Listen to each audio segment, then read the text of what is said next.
So it was not even that. So I didn't finish it.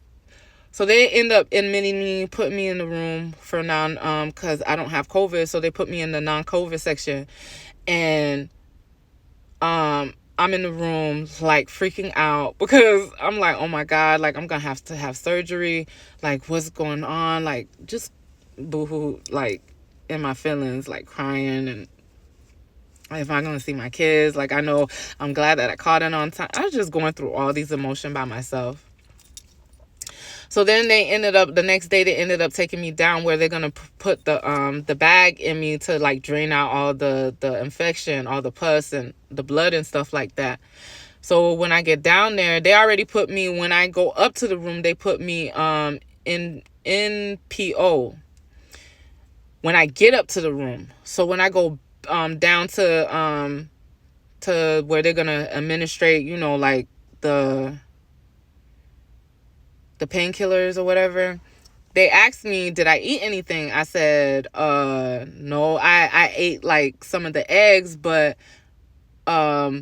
before then I told them what time I ate, because mind you, I had the surgery, so I don't eat as much. So they're like, wait, but you was NOP, which you can't eat nothing by mouth.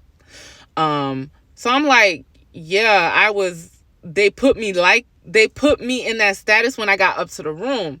So now they're arguing between each other because they have to give me painkillers because they're gonna have to perform surgery on me and put the bag into start releasing some of that the infection out. So my nurse, not the nurse, but the technician that was there, he was very nice, very sweet guy. We started talking and he was like, I'm like, what's going on? He was like, oh, well, they're finding out that you're eating, and because you ate, they can't administer you the numbing medication, because it has to be with after 24 hours that you ate. But since you ate earlier, I was like, well, I was in the ER when I ate and I only had 2 spoonfuls of eggs, which wasn't all that good. So, but now they're freaking out because they have to do this for me to get, the infection out. And so we started talking. He started telling me about his wife. He just had a baby. And I was telling him I had 6. And he was like, oh my God, how you do it? Like, that's how everybody always asks me. So they was like, okay, you need to do a P test to see if you're pregnant. I said, I'm not pregnant. I'm like, I know for a fact I'm not pregnant. And then he was like, how would you know? Like, you have to, when he said that, I just started laughing. I was like, because I've been celibate for 3.5 years, so I know I'm not pregnant. He was like, well, damn, how did you do that? I was like, I got 6 kids.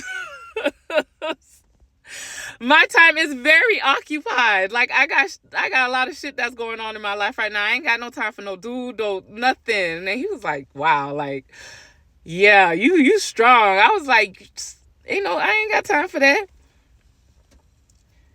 So I guess now I'm starting to look like worried, or I'm starting to look sick or whatever. So they were like, okay, they're going to wait a couple of more hours before they administer me the numbing medication into my IV, because I did have an IV. So when they do that, they give it to me, but they give me the one that supposed to put me in La La Land, but I'm still supposed to doze off. So when they get me into the operating room, they give me the medicine, they wait for a little bit, and then I hear the doctor like come around. He cuts into me. I burst into tears, start crying.